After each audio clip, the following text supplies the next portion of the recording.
ചേരയെ തിന്നുന്ന നാട്ടിൽ ചെന്നാൽ നടുക്കഷ്ണം തിന്നണമെന്ന് കേട്ടിട്ടില്ലേ? അതുപോലെ പാമ്പുകളെ തിന്നുന്ന നാട്ടിൽ ചെന്നാൽ പാമ്പ് സൂപ്പും കുടിക്കണം.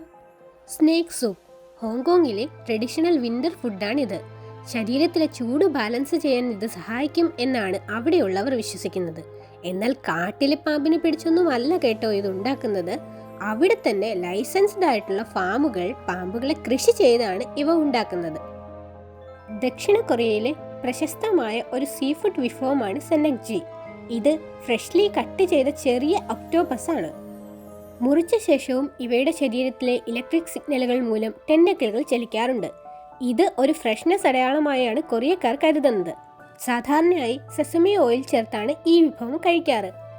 ബലൂൺ ഫിലിപ്പൈൻസ് രാജ്യത്തിലെ ഏറ്റവും പ്രശസ്തമായ ഒരു സ്ട്രീറ്റ് ഫുഡാണിത്. പകുതി മാത്രം വികസിച്ച ഭ്രൂണമുള്ള താറാമുട്ടയാണ് ബലൂട്ടിനായി ഉപയോഗിക്കുന്നത്. ഇത് കഴിച്ചാൽ പെട്ടെന്ന് എനർജി കിട്ടുമെന്നാണ് അവരുടെ വിശ്വാസം. അതിനാൽ അവിടുത്തെ ഒരു എനർജി സ്നാക്കായാണ് അവരിത് ഉപയോഗിക്കുന്നത്. ഐസ്ലൻഡിലെ പരമ്പരാഗത വിഭവമാണ് ഹക്കൽ. ഇത് ഒരു തരം ഫെർമെന്റഡ് ഷാർക്ക് മീറ്റ് ആണ്. എന്നാൽ ഇതിലെ ഇൻട്രസ്റ്റിംഗ് ഫാക്ട് എന്തെന്നാൽ ഫ്രഷ് ഷാർക്ക് മീറ്റ് മനുഷ്യർക്ക് സേഫ് അല്ല. അതിനാൽ കുറേ മാസങ്ങളുടെ ഫെർമെന്റേഷന് ശേഷം മാത്രമേ ഇത് കഴിക്കാനാവൂ.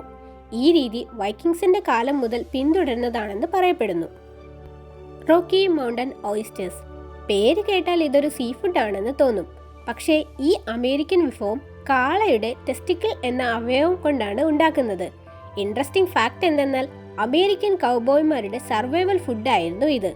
ഡീപ് ഫ്രൈ ചെയ്ത് സെർവ് ചെയ്യുന്നതിനാൽ പലർക്കും ഇതിന്റെ യഥാർത്ഥ കാര്യം അറിയാതെ തന്നെ കഴിച്ചിട്ടുണ്ടാകും. മെക്സിക്കോയിലെ ഒരു ട്രഡീഷണൽ ഡിഷാണ് എസ്കമലസ്. ഇത് ഉറുമ്പുകളുടെ ലാർവ ഉപയോഗിച്ചാണ് തയ്യാറാക്കുന്നത്. ഇൻട്രസ്റ്റിംഗ് ഫാക്ട് എന്തെന്നാൽ ഇത് പ്രോട്ടീനും മിനറൽസുമായി സമ്പന്നമാണ്. പുരാതന ആസ്ടെക് സംസ്കാരത്തിൽ ഇതൊരു ലക്ഷറി ഫുഡായി കണക്കാക്കപ്പെട്ടിരുന്നു.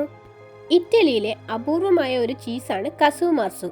ഈ ചീസ് സാധാരണ ചീസിനേക്കാൾ വളരെ സോഫ്റ്റ് ആയിരിക്കും. കാരണം നാച്ചുറൽ ഫെർമെന്റേഷൻ പ്രോസസ്സ് അതിനെ ക്രീമി ടെക്സ്ചർ ആക്കി മാറ്റുന്നു.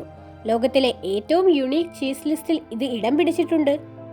ഫിൻലൻഡിലെ സാൽമിയാക്കി ലോകത്തിലെ ഏറ്റവും വിയേർഡ് കാൻഡികളിൽ ഒന്നാണ്. ഇതിന്റെ ടേസ്റ്റ് മറ്റ് രാജ്യക്കാർക്ക് സഹിക്കാനാവില്ല.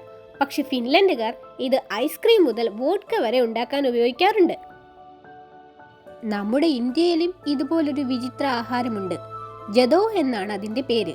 മേഘാലയ സംസ്ഥാനത്തിലെ ഖാസി ഗോത്രത്തിന്റെ പരമ്പരാഗത വിഭവമാണിത്.